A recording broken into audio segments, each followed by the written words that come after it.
ஆச்சி கொழுக்கட்டை மாவு வந்தாச்சு. ஆச்சி கொழுக்கட்டை மாவிற்கு கொழுக்கட்டை அச்சை கேட்டு வாங்குங்கள். இன்று காலை 6 மணியிலிருந்து பிற்பகல் 1 மணி வரை சென்னை தாம்பரம் பகுதியில் கனரக வாகனங்களுக்கான போக்குவரத்து மாற்றம் செய்யப்பட்டுள்ளது. ஜிஎஸ்டி சாலை, பல்லாவரம், பம்மல், குன்றத்தூர் சாலை, திருநீர்மலை சாலை, 200 அடி ரேடியல் ரோடு, தாம்பரம் வேளச்சேரி சாலை மற்றும் காந்தி ரோடு, முடிச்சூர் சாலைகளில் பீக் ஹவர்ஸ் நேரங்களில் போக்குவரத்து நெரிசலை குறைக்க நடவடிக்கை எடுக்கப்பட்டுள்ளது. அதன்படி குன்றத்தூரிலிருந்து சென்னை நோக்கி வரும் கனரக வாகனங்கள் அனகாபுத்தூர் பைபாஸ் சர்வீஸ் சாலை அருகே ஏரிக்கரை சந்திப்பு மற்றும் திருநீர்மலை ஏரிக்கரை சாலை சந்திப்பிலிருந்து மதுரவாயல் பைபாஸ் சர்வீஸ் சாலை நோக்கி செல்ல மாற்றம் செய்யப்பட்டுள்ளது.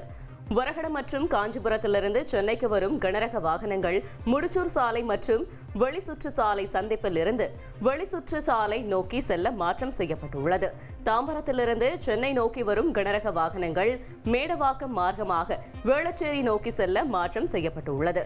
மதுரவாயிலிருந்து சென்னைக்கு வாகனங்கள் இரும்புலியூர் சந்திப்பில் இருந்து பெருங்களத்தூர் நோக்கி செல்ல மாற்றம் செய்யப்பட்டுள்ளது.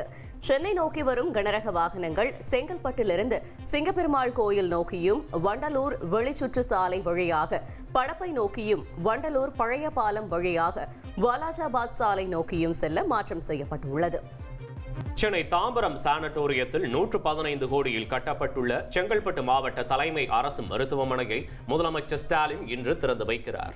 400 படுக்கைகள், 6 அறுவை சிகிச்சை கூடம், சிறப்பு சிகிச்சை பிரிவுகள், குழந்தைகள் நலன் மற்றும் நீரிழிவு சிகிச்சை பிரிவு என பல்வேறு வசதிகளுடன் செங்கல்பட்டு மாவட்ட தலைமை அரசு மருத்துவமனை தாம்பரம் சானிட்டோரியத்தில் பிரம்மாண்டமாக அமைந்துள்ளது. திறப்பு விழாவிற்கு தயாரான மருத்துவமனையை முதலமைச்சர் ஸ்டாலின் இன்று திறந்து வைக்கும் நிலையில் மருத்துவமனை முழுவதும் மின் விளக்குகளால் அலங்கரிக்கப்பட்டு இரவில் ஜொலித்தது. நாடாளுமன்ற வளாகத்தில் திமுக நாடாளுமன்ற குழு தலைவர் கனிமொழி பிரதமர் மோடியை சந்தித்தார். தனது தூத்துக்குடி தொகுதி தொடர்பான கோரிக்கையை பிரதமரிடம் முன்வைத்த கனிமொழி தூத்துக்குடி துறைமுகத்தில் நிலவி வரும் பல்வேறு பிரச்சினைகள் குறித்தும் எடுத்துரைத்தார்.